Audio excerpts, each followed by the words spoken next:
Assalamualaikum warahmatullahi wabarakatuh. Selamat siang teman-teman semua, semoga dalam keadaan sehat selalu. Nah,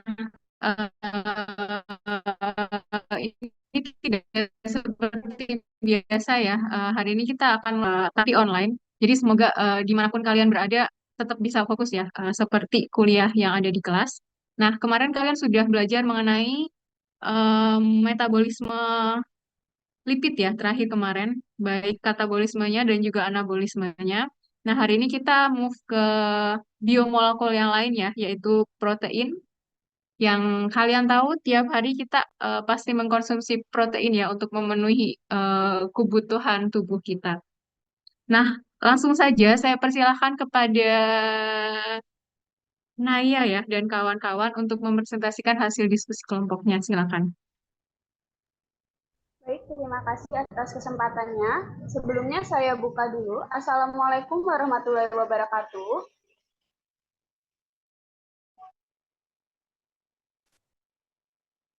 Perkenalkan, kami dari kelompok 9 dengan anggota kelompok yaitu Tita Sekar Arum dengan NIM 08, lalu ada Arya Saking Indrajaya dengan NIM 18, ada Cindy Marcella Hussein dengan NIM 20, dan dengan saya sendiri Naya Yuan Arita dengan NIM 31.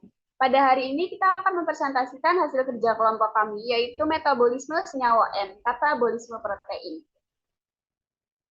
Nah, yang akan kami presentasikan memiliki beberapa poin bahasan. Yang pertama adalah mekanisme protein itu sendiri. Yang kedua, degradasi protein dalam sistem pencernaan. Yang ketiga ada turnover protein. Dan yang keempat adalah hubungan antara katabolisme asam amino dengan siklus asam sitrat. Nah, mungkin sebelum kita masuk lebih jauh apa itu mekanisme protein, kita harus berkenalan dulu dengan mekanisme protein itu sendiri. Nah, output dari metabolisme protein adalah asam amino yang tidak dapat disintesis oleh tubuh atau esensial. Nah, proses jadi asam amino ini akan menghasilkan beberapa produk samping. Satunya itu amino bebas yang nanti akan masuk ke siklus urea yang akan dijelaskan di kelompok selanjutnya nanti. Nah, protein sendiri itu didapatkan dari esensial dan non-esensial. Esensialnya itu bisa didapat dari bahan makanan seperti yang kita makan sehari-hari, dan non-esensialnya dapat disintesis oleh tubuh kita sendiri. Nah, dari skema ini, kita dapat melihat bahwa metabolisme protein dalam makanan itu akan terjadi di pencernaan, untuk kemudian akan menghasilkan asam amino dan akan didistribusi dalam darah. Nah, di distribusi dalam darah sendiri ada dua, yaitu dalam darah dan dalam hati. Selanjutnya adalah degradasi protein dalam sistem pencernaan yang akan dijelaskan oleh Aryas.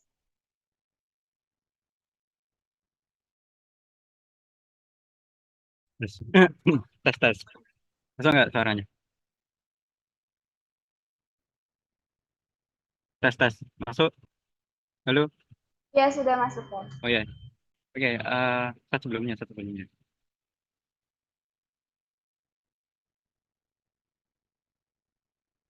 Oke. Tujuan dari katabolisme atau mendegradasi protein di sistem pencernaan ini nantinya adalah menghasilkan asam amino rantai pendek dan juga asam amino bebas yang nanti diserap di usus halus, lalu selanjutnya diedarkan ke dalam darah, dan selanjutnya nanti juga eh,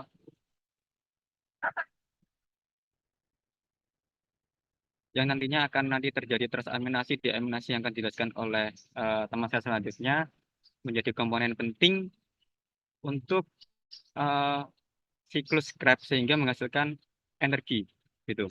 Nah, tapi sebelum saya menjelaskan pencernaan detail, mungkin saya akan menjelaskan secara garis besarnya di dalam pencernaan itu bagaimana.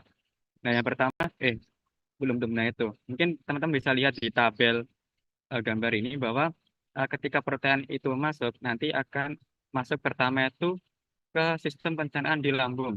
Di mana di lambung itu nanti protein ini akan bertemu dengan asam klorida, asam hidroklorat, di mana asam ini akan mendenaturasi protein yang akan mempermudah si enzim di dalamnya yaitu pepsin untuk menghidrolisis atau memutus ikatan si peptida si protein. Selanjutnya akan mulai masuk ke, di sini bisa dilihat ya di bawah ini ya, udah mulai biru. Nah ini bisa masuk ke pencernaan usus halus yang warna kuning, di mana dalam warna kuning itu bisa teman-teman lihat dalam kondisi yang asam di usus halus atas dekat lambung itu akan mensekresi hormon sekratin yang akan masuk ke pankreas, di mana pankreas nanti akan mensekresi senyawa bikarbonat, natrium bikarbonat yang akan menetralisir pH di dalam usus, sehingga usus itu nanti pH-nya itu enggak asam seperti di lambung gitu. Nah, selain menetralisir pH-nya, nah dengan pH yang ternetralisir ini nantinya akan mensekresi beberapa enzim di pankreas. Nanti pankreas nanti mengeluarkan enzim-enzim eh, yang belum aktif lah, kayak trypsinogen dan lain sebagainya, yang nanti akan diaktifkan oleh enteropeptidase. Selanjutnya akan diolah dengan aminopeptidase menghasilkan asam amino bebas. Nah, mungkin saya akan menjelaskan detailnya bagaimana di slide selanjutnya. Nah, yang pertama itu di dalam lambung ya, tadi saya sudah sempat bilang bahwa di lambung ini nanti akan bertemu dengan asam hidroklorat, di mana asam dengan pH-nya itu 2 sampai 3. Nah, ini untuk asam ini nanti akan mendenaturasi protein atau merubah struktur molekul protein tersebut. Nah, fungsi asam ini selain untuk membunuh protein itu adalah eh, membunuh bakteri juga. Nah, dengan terjadinya denaturasi protein itu akan rentan dan mudah terhidrolisis oleh enzim protease. Nah, kenapa eh, bisa apa namanya protein itu bisa terdenaturasi oleh pH yang sangat ya pH yang cukup rendah, pH asam ya, karena kalau teman-teman ingat di materi sebelumnya bahwa di protein itu kan adalah suatu senyawa Zwitterion ion yang dimana ketika pH-nya basa dia akan menjadi suatu senyawa anionik. Apa jadi COOH-nya menjadi COO-. Terus kalau misalkan pH-nya asam itu jadi suatu senyawa kationik yang nanti gugusnya aminanya jadi NH3+. Nah, dengan terjadinya perbedaan muatan elektron itu menyebabkan adanya penurunan daya tarik menarik antar protein. Apalagi kan ikatan peptida ini itu eh, pentingnya itu di gugus aminonya. Nah, karena gugus aminonya itu nggak stabil, karena ada muatannya itu, jadi penurunan daya tarik menarik antar protein yang menyebabkan molekul protein itu mudah terurai, gitu. Nah, selanjutnya dengan si protein yang mudah terdenaturasi ini, itu akan terhidrolisis oleh enzim pepsin. Nah, enzim pepsin ini sebelumnya itu adalah berupa eh, pepsinogen, yaitu adalah suatu enzim yang masih belum aktif. Nanti HCl ini akan mengaktifkan si pepsinogen ini untuk menjadi pepsin, sehingga dapat menghidrolisis atau memotong ikatan peptida di protein. Gitu. Lanjut. Nah, terus selanjutnya ketika udah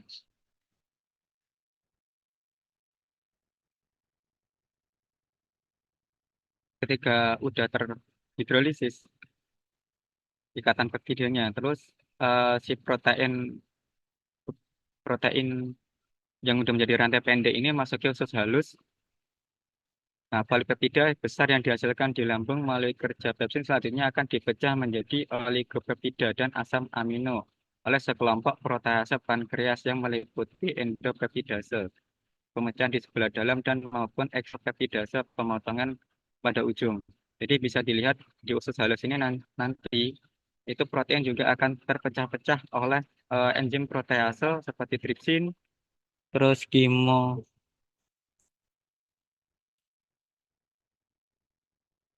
kimotripsin, elastase dan karboksi peptidase A dan B. Di mana eh, kalau bisa teman-teman bisa lihat ini ada panahnya ya, tripsin, kimotripsin ini itu memotong spesifik asam aminonya. Nah, itu nanti di slide selanjutnya dijelaskan. Tentunya pindah. Eh, Nah, ini ada spesifitas. Jadi setiap enzim ini memiliki spesifitas yang berbeda untuk gugus R asam amino yang bedakan dengan ikatan peptida yang rentan. Misalnya tripsin itu hanya terurai jika gugus karbonil ikatan peptidanya didapatkan dari arginin dan lisin. Enzim ini seperti tripsin yang tidak dijelaskan di atas. Balik lagi. Balik lagi sebelumnya. Balik lagi. Tolong balik lagi.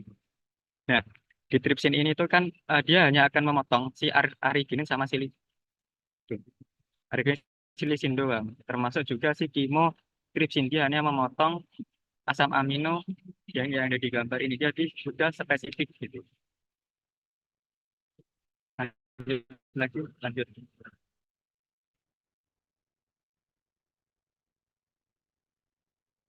Lanjut yang sebelumnya.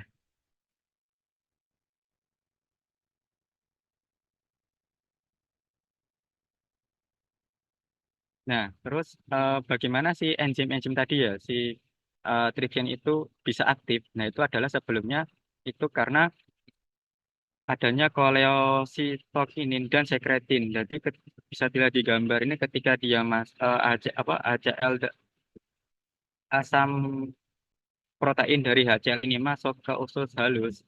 Nah, nanti akan mengaktifkan sekresi oleh CCK. Nah, CCK ini ada koleositokinin sama sekretin. Dan nanti akan yang akan menstimulasi si pankreas untuk pertama menetralisir usus halus dan juga mengirimkan senyawa bukan senyawa, enzim zimogen.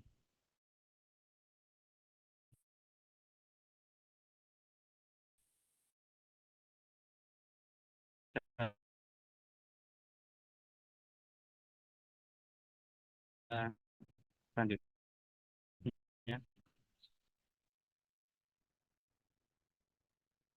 Halo, Next. sepertinya sinyalnya Aries kurang bagus ya. Kita ke sini ya, antara peptidase enzim ini ada kan gimana Bu? Nggak kejelas, nggak tes. Tadi kalau di Tes. saya suara Aries tuh putus-putus gitu. Sempet terputus-putus. Sampai mana Bu tadi Bu? Tadi saya terakhir dengar tuh yang Zimogen. Oh iya, jadi tadi kan sekretin sama CCK itu kan nanti dia akan mensekresi pankreas untuk mengaktifkan bukan untuk mengirimkan enzim zimogen yang nanti akan diaktifkan oleh selanjutnya next. Nah, yang akan diaktifkan oleh enteropeptidase yang nanti akan mengaktifkan kayak tripsinogen itu menjadi enzim yang aktif menjadi apa menjadi enzim tripsin dan lain sebagainya gitu. Nah, selanjutnya setelah aktif ini tadi akan memotong protein di beberapa asam amino tertentu. Nah, selanjutnya akan dijelaskan oleh teman saya.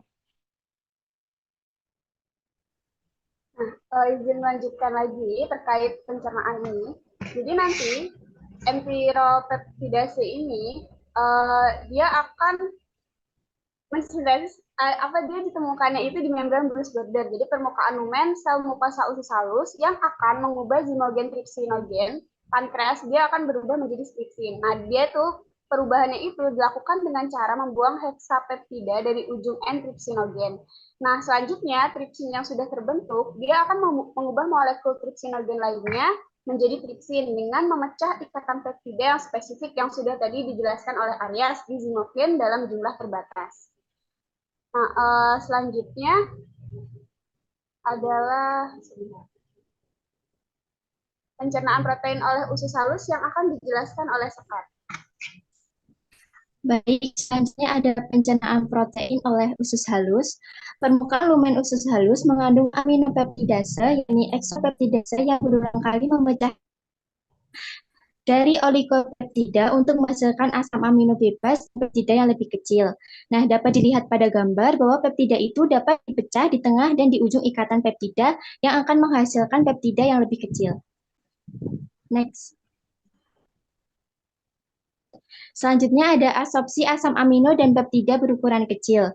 Asam amino bebas itu akan diambil oleh enterosit melalui sistem transportasi sekunder yang berkaitan dengan natrium dari membran apikal. Namun demikian, di dan tripeptida akan diambil lewat sistem transportasi yang berkaitan dengan protein. Peptida tersebut kemudian dihidrolisis dalam sitosol menjadi asam amino yang dilepaskan ke dalam sistem portal melalui proses difusi yang difasilitasi. Nah, jadi hanya asam amino yang bebas yang ditentukan dalam vena portal sesudah memakan makanan yang mengandung protein.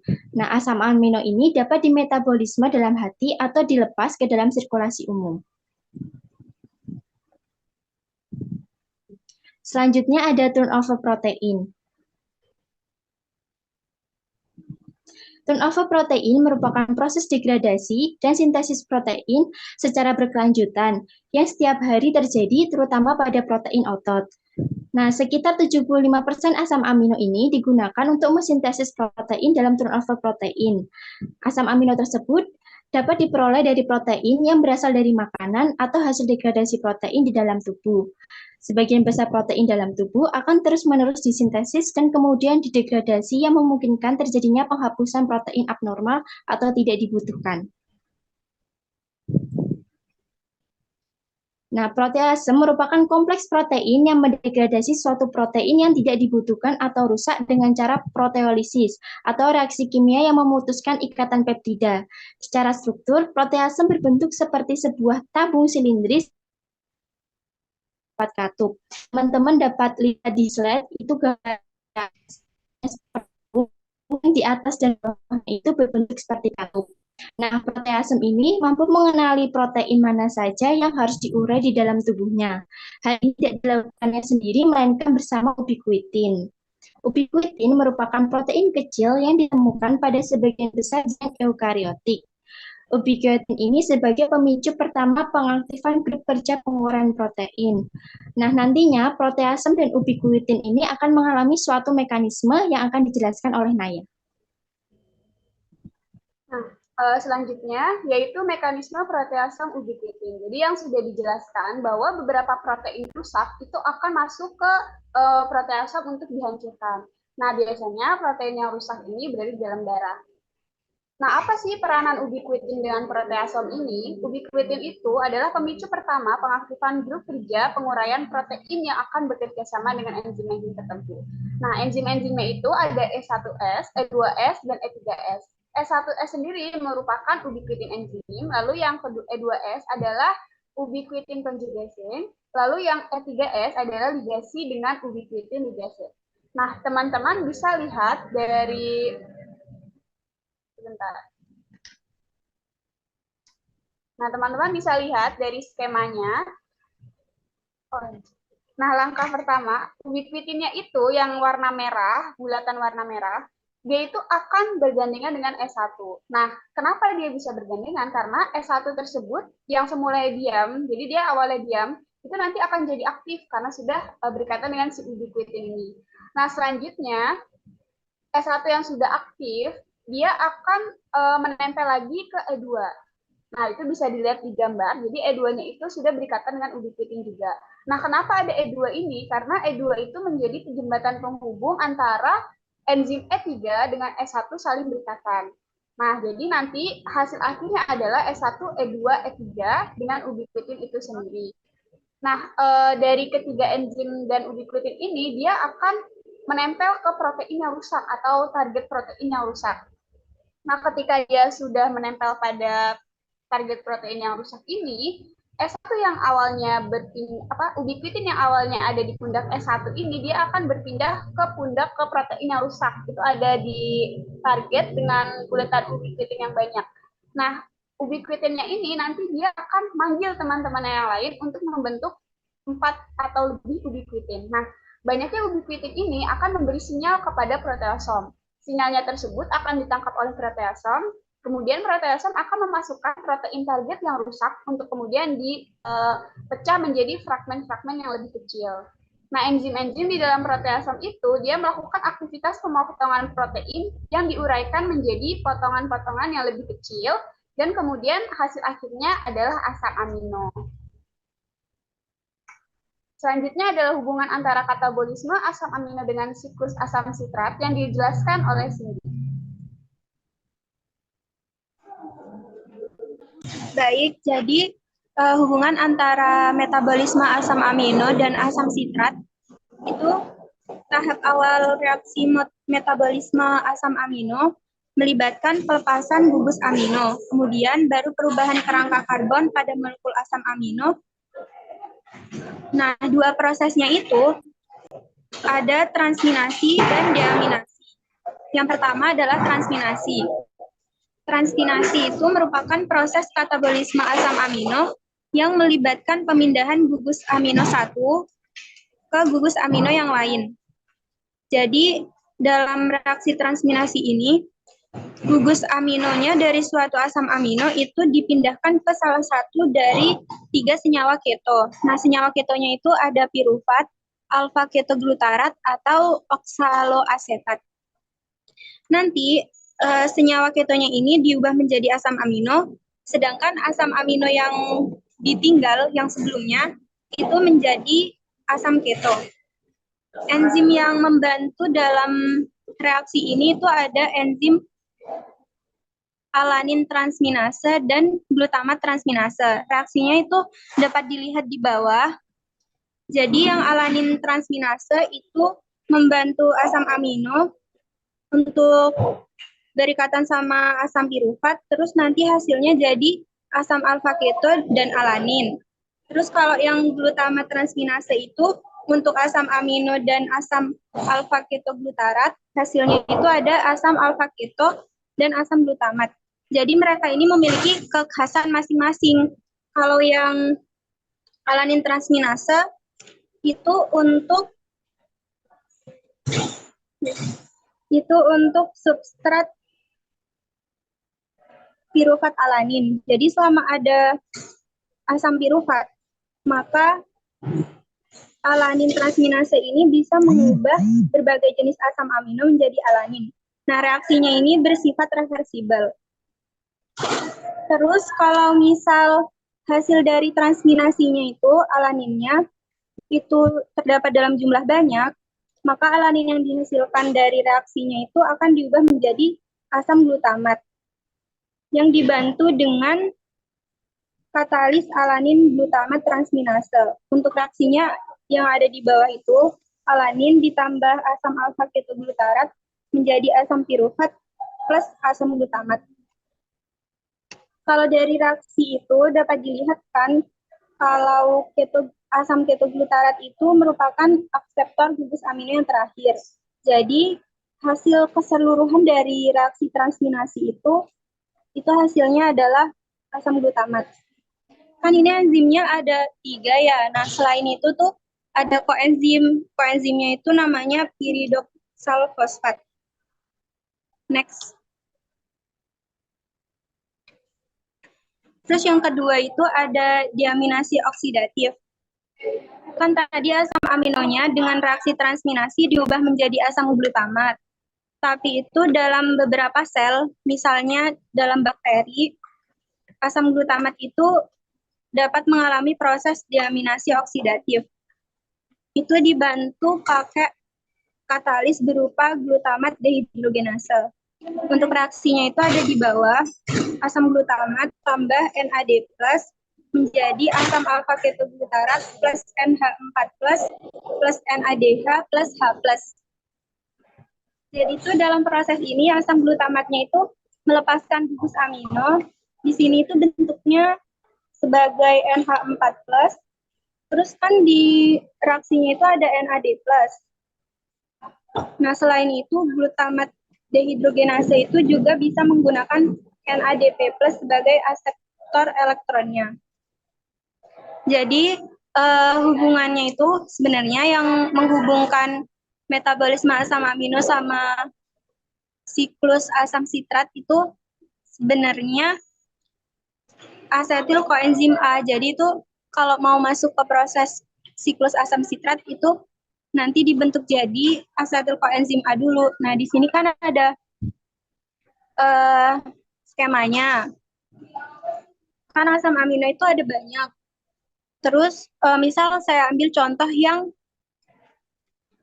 treonin. Nah, treonin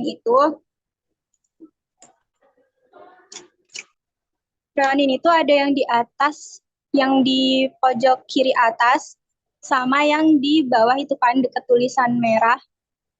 Ada 2. Nah, jadi itu kalau mau jadi asetil koenzim A itu bisa diubah menjadi propionil CoA dulu, terus selanjutnya diubah menjadi suksinil CoA, habis itu baru masuk ke TCA cycle-nya, atau yang atas itu treoninnya itu diubah jadi glisin dulu, habis itu jadi di antara 3 itu, terus dibantu asam pirufat, habis itu baru jadi asetil CoA, terus masuk ke TCA cycle gitu. Terus kalau misal ambil contoh lain, itu ada arginin. Argininnya itu diubah dulu jadi glutamat, habis itu masuk ke siklusnya itu lewat yang alfa ketoglutarat, habis itu terus lanjut. Udah. Mungkin itu presentasi singkat dari kelompok kami. Sebelumnya apakah ada pertanyaan?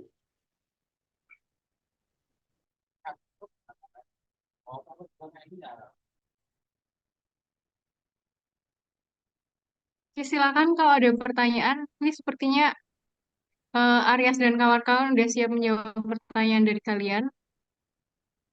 Silakan digali-gali. Atau saya komen dulu ya. Ya, boleh Ibu.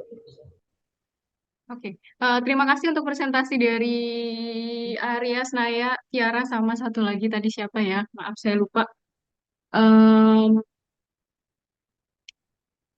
Oke, ada beberapa hal untuk yang pertama ya. Untuk yang pertama yang terkait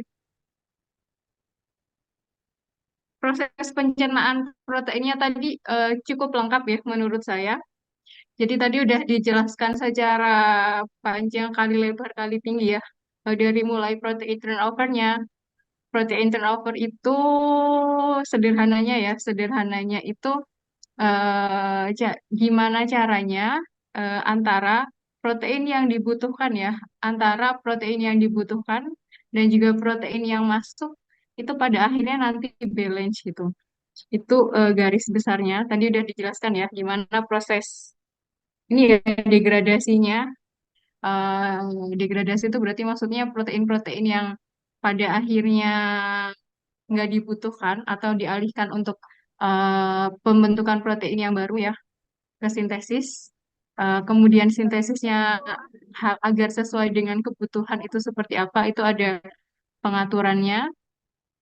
Nah, tadi dari mulai proses sebenarnya eh, kalau kita bilang asam amino ya, kalau kita berbicara terkait asam amino, kan kalian udah tahu juga ya. Dulu di bukan dulu di kemarin kita baru belajar mengenai lipid ya. Lemak itu kan ada asam lemak esensial, ada asam lemak yang non esensial ya. Yang bedanya kalian udah tahu ada yang bisa diproduksi oleh tubuh kita, ada yang enggak. Makanya kita perlu mendapatkan asupan dari sumber yang lain. Di kasusnya protein juga sama. Dalam hal ini asam aminonya ya. Ada asam amino yang sifatnya esensial, yang manusia, mamalia itu kita tidak bisa memproduksi sendiri. Makanya kita harus dapat asupan juga dari sumber lain. Sama ada asam amino yang sifatnya non esensial yang kita bisa sintesis sendiri. Nah, itu ada proses pengaturannya, kapan kita harus mensintesis, kapan harus kita degradasi. Nah, itu tadi ya. Misalkan kita membutuhkan asam amino esensial, itu kan biasanya kita mengkonsumsi makanan yang mengandung protein ya. Yang di dalamnya pasti ada juga asam amino yang non esensialnya.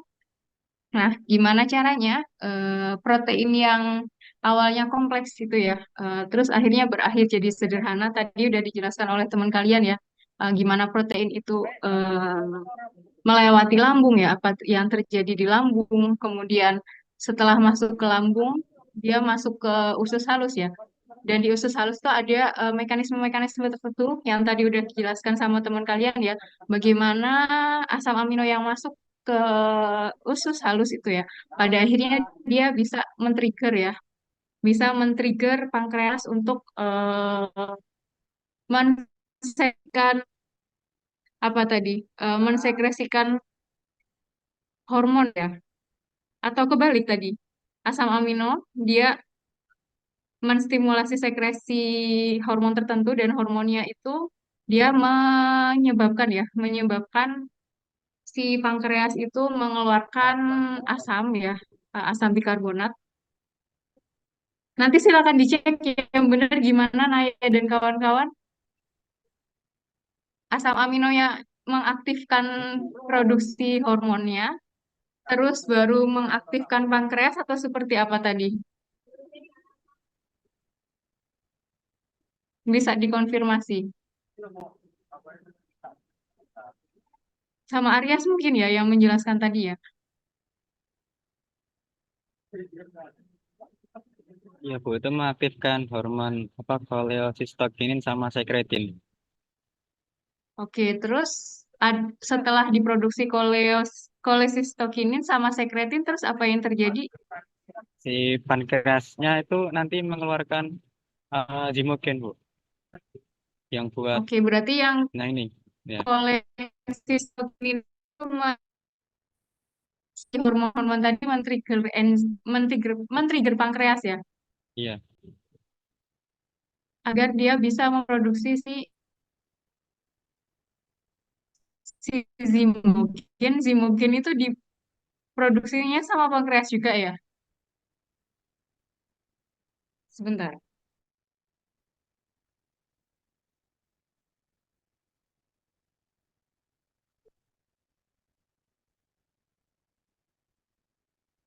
Oke, dia mensekresikan enzim juga ya, si pankreas ini. Kemudian ini yang menarik tadi ya yang dijelaskan oleh teman-teman kalian.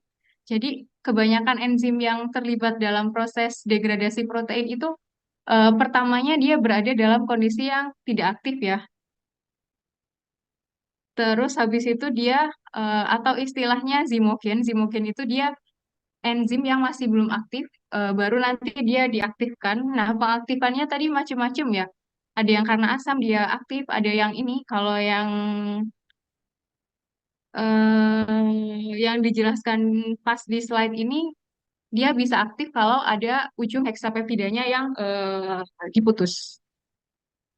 Nah, yang selanjutnya tadi pada saat proses pencernaan dengan enzim ya, kita tidak bisa langsung mendapatkan fragmen-fragmen yang dia itu satu satuan asam amino enggak, tapi dia step by step ya.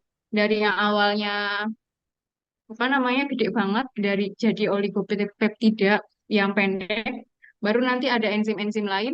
Contohnya ada sebenarnya enzim yang namanya karboksipeptidase sama aminopeptidase.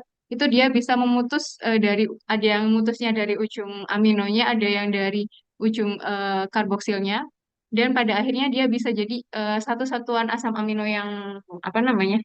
Ya satu satuan kecilnya ya. Baru nanti diserap di usus halus, ada yang diedarkan, ada yang dia masuk ke hati ya. Dan biasanya kalau yang di hati itu nanti ada proses yang lebih lanjutnya. Nah, bisa di next lagi.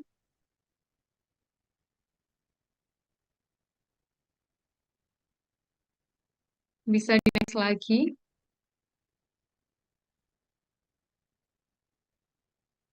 Nah, ini tadi ada gimana sih caranya protein-protein yang nggak terpakai gitu ya. Pada akhirnya itu bisa didegradasi.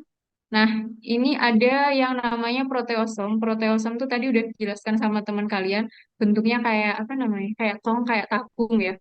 Nanti protein yang bakal di yang harus didegradasi itu nanti masuk. Nah, gimana caranya agar si proteosom ini bisa mengenali gitu. Ini protein yang harus didegradasi yang mana? Nah, ada proses yang namanya ubiquitinasi ya. Ubiquitinasi itu sebenarnya adalah proses untuk menandai protein-protein yang harus didegradasi. Penandanya apa? Penandanya itu dikasih tanda tag ubiquitin yang seperti yang dijelaskan oleh teman kalian tadi. Nah, berarti protein yang udah ada ubiquitinnya itu nanti bakalan masuk ke proteosom untuk didegradasi. Dan ubiquitin ini setelah masuk ke proteosom ya, ini udah ada gambarnya juga. Ubiquitinnya bisa dipakai lagi. Kemudian protein yang didegradasi nanti bakal melalui proses yang lebih lanjut. Nah, bisa di next lagi. Nah, ini saya kritisi. Saya nggak sempat ngoreksi ya, karena kemarin kalau nggak salah ngirimnya malam banget. Dan tadi saya kuliah jam 7, jadi saya nggak sempat ngoreksi. Jadi sebenarnya saya akan lebih tergambar ya kalau misalkan kalian pakai bagannya itu yang ya strukturnya gitu. Jadi nanti kelihatan reaksinya akan seperti apa. Contohnya di sini ya, tadi sudah dijelaskan oleh teman kalian ada reaksi transaminasi. Itu maksudnya apa? Secara sederhananya itu pemindahan gugus amino ya dari satu asam ke asam yang lain. Nah, itu akan lebih tergambar kalau misalkan kalian pakai gambar strukturnya. Nah, ini masih belum ada pertanyaan ya. Teman-teman kelompok katabolisme protein dan juga teman-teman yang lain ya, nanti silakan dicek reaksi umum.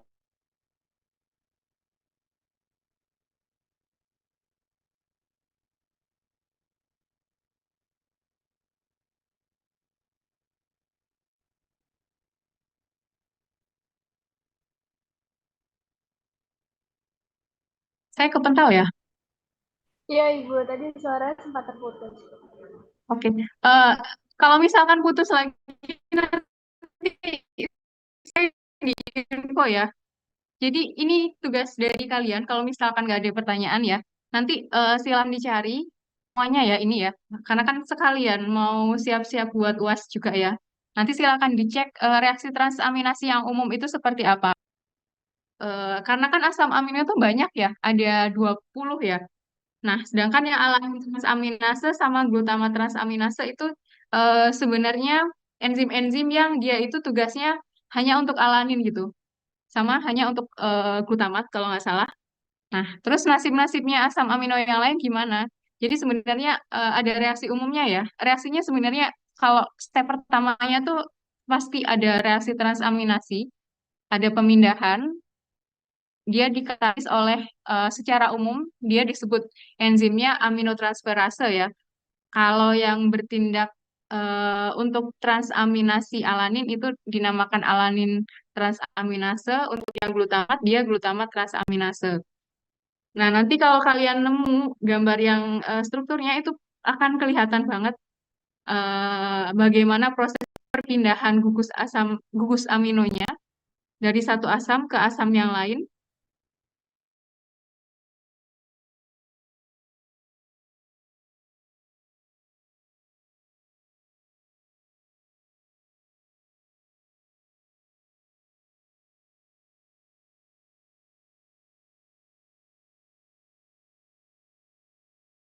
Asam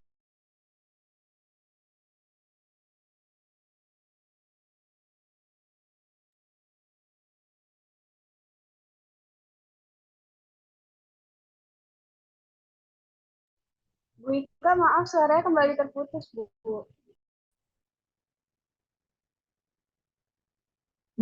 Kayaknya sinyal saya putus nyambung ya. Tapi nanti silakan dicek itu. Yang pertama adalah reaksi transaminasi. Nah, kemudian setelah reaksi transaminasi, itu ada reaksi apa tadi? Teman-teman yang lain, setelah transaminasi, tadi ada apa? Ini ya, ada proses deaminasi oksidatif yang dikatalisis oleh glutamat dehidrogenase. Karena itu tadi ya, karena hasil dari apa namanya perpindahan asam amino ke alfa ketoglutarat itu biasanya hasilnya asam glutamat. Nah, asam glutamat ini nantinya akan mengalami suatu reaksi yang dikatalisis oleh glutamat dehidrogenase ya. Nah, reaksinya apa? Reaksinya adalah ini tadi gugus aminonya itu akan dikeluarkan membentuk ion amonium. Jadi nanti hasil akhirnya ada asam alfa ketoglutarat, ada amonium. Dan pada proses reaksi ini ada akseptor hidrogennya ya, ada NAD+ yang terlibat, yang pada akhirnya menghasilkan dia menerima satu H+, dia menghasilkan NADH. Nah, amonium ini sangat toksik ya, sehingga harus dikeluarkan. Nah, caranya gimana? Caranya akan dibahas oleh kelompok yang siklus urea ya, yang minggu depan ini, minggu depan, ya minggu ini ya, hari Jumat. Itu reaksi deaminasi oksidatif, jadi silakan dicek ya reaksi yang transaminasinya yang secara umum dan nanti kalian di setiap asam amino tuh reaksinya macam-macam. Nah, selanjutnya di next lagi. Nah, kalau kita ngobrolin apa namanya asam amino, itu kan kalian harus ingat ya asam amino itu dia punya gugus karboksil, dia punya gugus amino, ada hidrogennya, dan yang membedakan antara satu asam amino dengan asam amino yang lain itu kan rantai sampingnya ya. Masih ingat? Kalau misalkan nggak ingat nanti silakan dicek lagi. Nah, yang diproses di transaminasi sama diaminasi oksidatif itu baru gugus aminonya aja. Baru sebagian kecil aja yang NH3-nya aja yang dipindahkan. Sedangkan yang lainnya, yang kerangka karbonnya yang lainnya tuh masih masih belum diproses nih. Nah, proses kerangka karbonnya itu seperti apa? Nah, ini seperti yang dijelaskan oleh teman kalian ya. Eh, tapi sebenarnya kurang tepat kalau misalkan dikatakan semua asam amino itu pada akhirnya akan dikonversi jadi asetil CoA ya kalau nggak salah tadi ya. Jadi sebenarnya jalannya tuh macam-macam. Sesuai dengan yang kalian gambarkan ini, ada asam amino yang kerangka karbonnya itu masuk ke ini ya siklus asam sitrat yang biasanya asam amino tersebut dijuluki asam amino glukogenik karena nanti ujung-ujungnya itu untuk membentuk glukosa lagi gitu. Terus ada asam amino yang dia dijuluki sebagai asam amino yang ketogenik yang pada akhirnya kalau kalian lihat di sini ya, dia akan mengarah ke pembentukan badan keton. Ada keton badis, makanya namanya asam asam amino yang ketogenik. Nah, ini lagi-lagi nanti silakan dicek di buku. Kalau nggak salah, kalian pegang Leninger. Kalian juga bisa pakai buku-buku yang lain, Strayer atau yang lain. Nanti kalau misalkan nggak punya, eh, silakan info ke saya. Eh, Kalau nggak salah, saya juga udah ngasih sih sebenarnya link dari buku Strayer atau Leninger ya, biar kelihatan strukturnya seperti apa. Jadi, ada asam amino yang nanti kerangka karbonnya itu akan dikonversi jadi glutamat ya. Contohnya yang tadi udah dijelaskan oleh teman kalian. Nah, glutamat itu nantinya akan dikonversi oleh alfa ketoglutarat. Nanti silakan dicek reaksinya seperti apa. Jadi ada yang masuk melalui senyawa alfa ketoglutarat. Terus ada juga contohnya yang valin, treonin, isoleusin, yang metionin tadi ya. Dia dikonversi melalui beberapa tahapan, jadinya suksinil CoA. Kemudian yang aspartat, tirosin, fenilalanin, kerangka karbonnya setelah dipindahkan gugus aminonya ke asam alfa keto, nanti kerangka karbonnya akan diubah jadi fumarat. Nah, kalau di sini tuh sebenarnya simplifikasi ya, tapi reaksinya itu sangat panjang. Kemarin saya minta kelas sebelah untuk mencoba menelusuri gimana sih caranya tiap-tiap asam amino yang ada di sini itu pada akhirnya misalkan jadi asetil-CoA, jadi asetoasetil-CoA, jadi alfa ketoglutarat, jadi suksinil-CoA, jadi fumarat, ada yang jadi oksaloasetat, dan seterusnya. Itu ternyata sangat-sangat rumit ya. Kalau di sini hanya simplifikasi aja. Masih belum ada pertanyaan? Ini Naya kayaknya udah sangat menunggu pertanyaan, jadi silakan dibuat pertanyaannya untuk teman-teman kalian. Nah, saya belum cek sih, kita udah berapa pertemuan, tapi untuk pertemuan minggu depan, kemudian kita masih ada satu lagi ya, yang biosintesis. Nah, kalau nggak salah kita masih ada waktu. eh kita kan ada libur lagi ya. Nah, kita kan ada libur lagi ya, kalau nggak salah ya hari Jumat. Nanti kalian bisa cek ya, kalian bisa cek yang pertama tadi. Jadi maksudnya ini saya balik, kalau yang kelas sebelah, kemarin saya udah minta mereka untuk mencari reaksi-reaksi bagaimana konversi asam amino yang ada di sini, kerangka karbon asam amino yang ada di sini, menjadi alfa butarat dan lain-lain tadi. Kemudian mereka udah presentasi.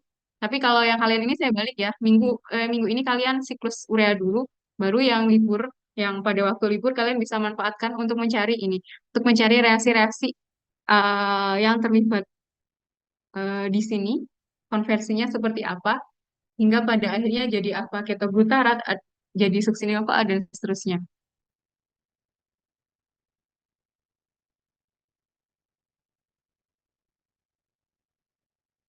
Nah, itu ada yang mau nanya. Oh ya. Baik, pada NIM 21 dipersilakan untuk bertanya. Baik, terima kasih atas kesempatan dan waktunya. Saya Win Arfanuddin dengan NIM 21. Izin bertanya, tadi yang dijelaskan sama Naya itu yang terkait dengan pembentukan asam amino, itu kan pembentukan secara normal ya, yang tadi membuatnya tuh yang target, Ini bagian degradasi targetnya. ya. Iya, itu ada, kalau nggak salah 4 ya, kan secara normal. Terus kalau misalkan orang dengan gangguan mungkin kayak kelebihan asam amino atau kekurangan asam amino tuh, dia di siklus yang mana biasanya yang kayak nggak normal gitu loh. Itu sebabnya tuh kenapa? Makasih. Oke, terima kasih buat pertanyaannya. Ini pertanyaannya yang lebih advance lagi ya, ini untuk menambah pengetahuan kalian. Jadi silakan coba dijawab.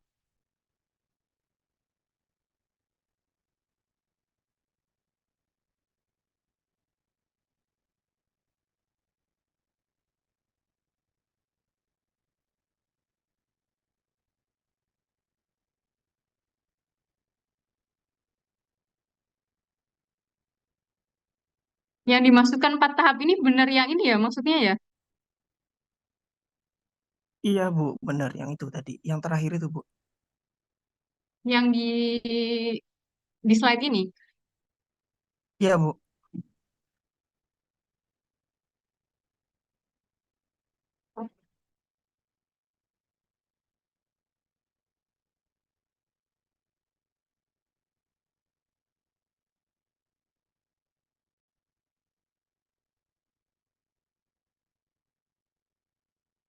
Ini yang lainnya bisa sambil dicermati lagi PowerPoint-nya. Kalau ada pertanyaan bisa disampaikan. Atau bisa langsung sambil mencari itu ya, gambaran reaksi transaminasi sama diaminasi oksidatif, ya, strukturnya.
izin menjawab pertanyaan Akan tadi. Kan tadi pertanyaan kalau dengan orang yang kelebihan asam amino ya.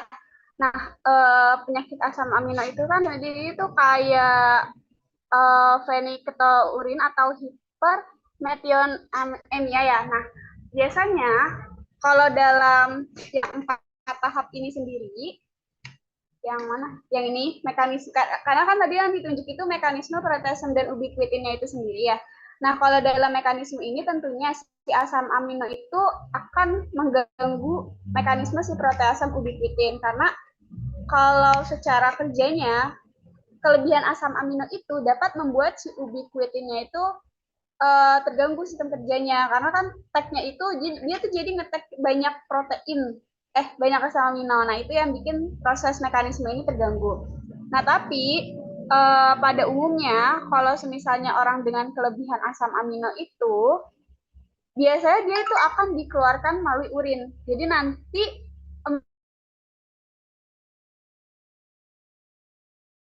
nanti si asam aminonya itu bakal diproses dan disimpan sebagai glukosa atau ketono. Nah, limbah nitrogennya ini akan dibebaskan dalam proses siklus urea. Nah, mungkin itu sih jawabannya. Maaf kalau kurang memuaskan.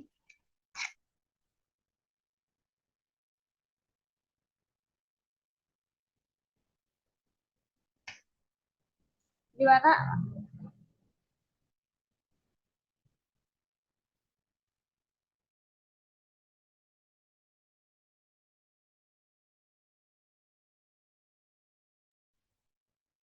Apakah cukup? Udah nangkap sih, Nay. Cuman tadi ada suaranya agak terputus-putus di bagian akhir tuh. Oh ya. Apa mau Tapi udah diulang nangkap. lagi? Udah nangkap sih. Oh ya. Oh iya, Naya, saya minta tolong buat di next yang ke mana tadi? Ke Yang mana, Ibu? diagram yang pada akhirnya masuk ke siklus asam sitrat. Nah, yang ini. Ini. Oke. Heeh. Nah, tadi saya tertarik dengan salah satu contoh yang diberikan sama Naya ya, yang terkait penyakit namanya apa tadi? Fenilketonuria ya. Naya masih belum di-unmute.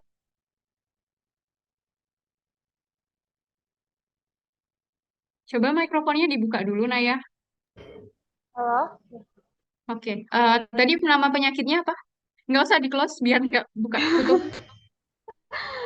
Tadi nama penyakitnya itu phenylketonuria atau Oke. hipermetionemia. Oke. Nah, fenilketonuria itu penyebabnya, sebelum ke penyebab, atau efeknya apa sih fenilketonuria itu? Ada penumpukan asam amino apa tadi katanya?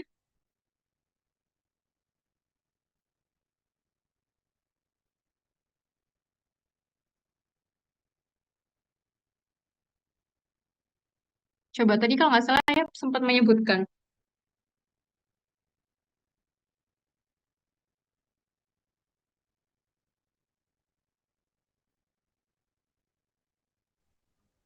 Untuk kelebihan asam aminonya tadi nggak disebut sih, Bu. Tapi ini tadi udah searching kalau itu penumpukannya itu lebih dari 20 asam amino. Oke, nanti bisa dicek ya, lagi ya. Jadi fenilketonuria itu suatu penyakit ya yang menyebabkan adanya penumpukan salah satu asam amino. Ya, silakan dicari yang namanya mirip ya sama fenilketonuria, ya fenilalanin ya pastinya. Jadi pada orang yang menderita penyakit fenilketonuria itu asam amino fenilalaninnya tuh menumpuk gitu di tubuh.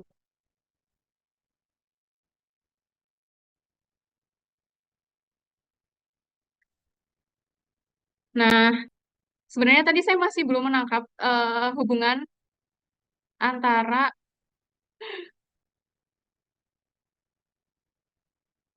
nah kalian bisa cek ya, fenilketonuria itu penyakitnya disebabkan apa? tanda-tandanya ada penumpukan fenilalanin, itu nanti disebabkan apa? Jadi sebenarnya ada salah satu enzim yang terganggu gitu. Ada namanya enzim fenilalanin hidroksilase yang dia terlibat dalam proses degradasi asam amino fenilalanin itu dia terganggu. Makanya ada penumpukan fenilalanin. Nah, tapi tadi yang saya masih belum bisa menangkap sebenarnya hubungannya sama proteosom tadi gimana Naya? Antara penyakit fenilketonuria yang salah satu enzim yang terlibat dalam proses degradasinya itu rusak gitu. Hubungannya sama proteosom apa tadi? Kalau tadi yang Tadi sempat saya dihubungkan baca, kan ya kalau nggak salah ya. ya, kalau yang tadi saya baca, dia itu bakal mengganggu proses ubiquitin itu dalam ngetek si protein-proteinnya. Itu kayaknya salah ya Bu, maaf ya Bu. Soalnya kan tadi kan yang ditanyakan dalam, Itu fenilalaninnya. iya tapi nggak tahu. Iya benar itu tadi fenilalaninnya. Oke, nanti silakan dicek lagi ya. Tapi saya temukan itu kalau yang fenilalanin itu yang terganggu adalah enzim yang terlibat dalam degradasinya. Makanya kalau enzimnya nggak fungsi ya otomatis degradasinya terganggu gitu kan ya. Makanya numpuk nggak bisa didegradasi. Nah, tapi kalau yang ada sambungannya sama proteosom sama ubiquitinasi nanti silakan dicek lagi ya Naya ya. Apakah memang seperti itu? Kalau iya nanti bisa di apa ya ditampilkan gitu citasinya. Infonya maksudnya dari mana? Itu. Kalian sudah pada cek yang proses transaminasinya sama proses deaminasi oksidatifnya?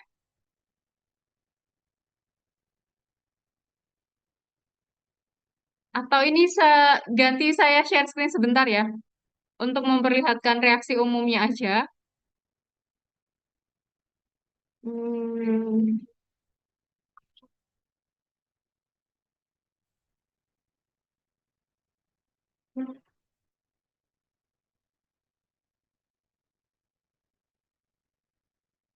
Nah, ini tadi yang dijelaskan oleh teman kalian. Saya mau menggarisbawahi yang ini.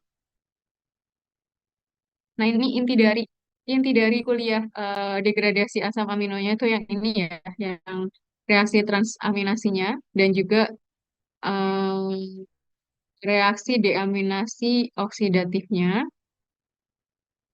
Ini deaminasi oksidatifnya.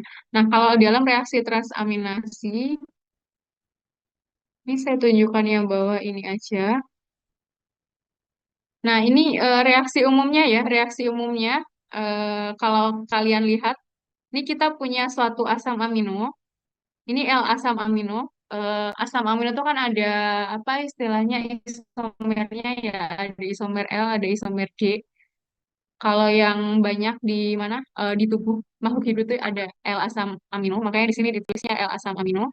Nah, dia akan mengalami reaksi transaminasi tadi ya. Transaminasi itu maksudnya apa sih? Transaminasi tadi udah dijelaskan oleh teman kalian ya, ada perpindahan gugus amino.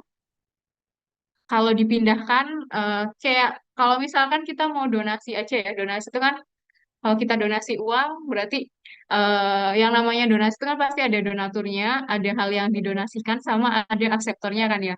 Nah, di sini juga sama, ada pendonornya. Pendonornya itu ada L asam amino yang akan didegradasi.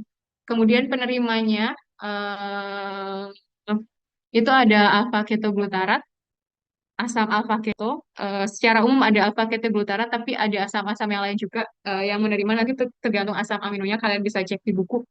Nah, ini kalau kalian lihat ya, yang awalnya gugus aminonya ada di sini, ini sebentar. Panasnya tuh kelihatan nggak sih kalau saya geser-geser di kalian? Lihat Bu. Kelihatan ya? Nah, ini gugus aminonya yang awalnya ada di sini, dia akan dipindahkan ya. Dia akan dipindahkan ke karbon yang ada di alfa ketoglutarat membentuk L-glutamat. Dan ini maksud teman-teman kalian tadi, setelah gugus aminonya itu dipindahkan, itu kan masih ada sisanya kan ya, masih ada sisa. kerangka karbonnya itu jadi apa? Dia akan berubah menjadi asam alfa keto, dan asam alfa keto ini yang nantinya akan masuk ke jalur glukogenik atau jalur ketogenik tadi ya. Ada yang untuk masuk ke asam sitrat, ada yang masuk ke pembentukan badan keton. Nah, sedangkan yang glutamat ini, yang ini tadi dijelaskan oleh teman kalian. Nah, ini contohnya yang tadi ya, ada aspartat, aminotransferase, ada alanin aminotransferase, itu salah duanya, mengalami reaksi deaminasi oksidatif yang tadi udah dijelaskan oleh teman kalian. Ada akseptor NAD+, bisa juga NADP+, ya, yang nantinya dia akan menerima donor hidrogen. Dan ini ada mekanismenya yang tadi udah dijelas. Ini tadi nggak tergambarkan sama teman kalian, tapi tadi ada produk akhirnya ya. Selain proses ini juga membutuhkan H2O, dia juga akan melepaskan amonium sama alfa ketoglutarat tadi yang udah digambarkan oleh teman kalian. Nah, amoniumnya ini nantinya dia akan masuk ke siklus siklus urea yang di minggu ini. Yang di minggu ini juga hari Jumat akan dibahas oleh teman kalian. Nah, sebenarnya PR yang harus kalian lihat ya, selain ini, kalian juga harus cek yang tadi dijelaskan oleh teman kalian. Ini sebenarnya sama aja sih, kayak yang tadi, cuman digambarkan dengan cara yang lain aja. Jadi ini kerangka-kerangka karbonnya, ada yang masuk, ini tadi ya, yang kuning itu yang kalau di penjelasannya Naya dan kawan-kawan, itu dia asam amino yang ketogenik ya. Dia dikonversi jadi asetil-CoA, asetoasetil-CoA yang pada akhirnya dia terlibat dalam pembentukan badan keton. Sedangkan yang lain-lainnya, ini dia akan pada akhirnya diubah menjadi senyawa-senyawa intermediate yang ada di siklus Krebs atau siklus asam sitrat.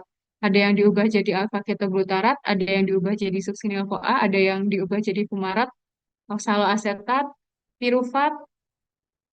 Nah, ini nanti di pertemuan yang kita libur, biasanya kalian nggak mau kelas kan ya, tapi nanti silakan kalian belajar mengenai ini, gimana caranya kerangka karbon dari asam amino yang di sini itu pada akhirnya diubah jadi senyawa-senyawa yang ada di sini. Karena itu ternyata rumit juga.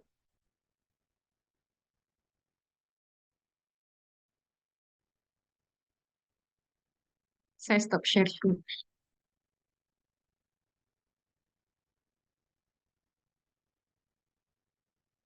Oke, silakan teman-teman kalau masih ada pertanyaan untuk kelompoknya Naya. Kalau misalnya ada pertanyaan, eh, kita bisa hemat kuota dengan mengakhiri pertemuan kita siang ini. Silakan, masih ada pertanyaan nggak?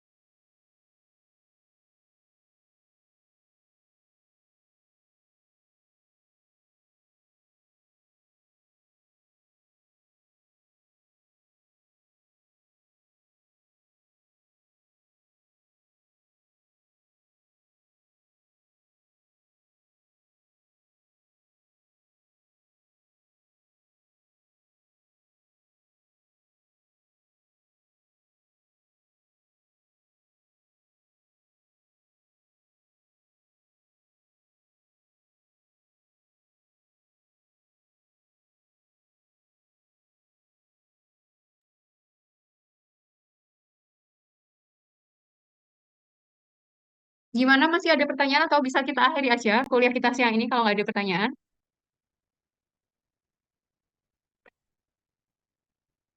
Iya, silakan.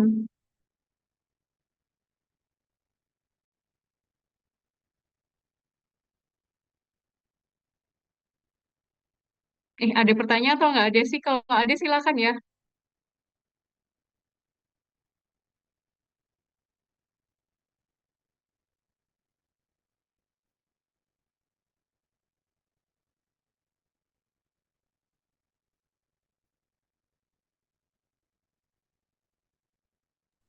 Sepertinya sudah cukup, Bu. Gimana? Udah? Kalau misalkan udah, kita akhiri aja gitu. Atau di chat ya? Oke. Kalau misalkan sudah cukup, silakan siap-siap untuk materi yang siklus urea. Kayaknya siklus urea itu materinya nggak banyak. Jadi mungkin selesainya juga akan lebih pagi. Oh iya, hari Jumat itu saya mau ada acara juga di kimia. Jadi kalau bisa, saya juga akan berusaha. Kita jam 7-nya jam 7 on time ya, nggak kayak biasanya. Kalau misalkan nggak ada pertanyaan, silakan diendapkan dulu materi yang hari ini kita diskusikan. Terima kasih untuk presentasi dari Naya dan kawan-kawan. Eh, Semoga apa yang kita pelajari hari ini bisa ada manfaatnya. Wassalamualaikum warahmatullahi wabarakatuh. Waalaikumsalam. Oke, saya akhiri dulu ya.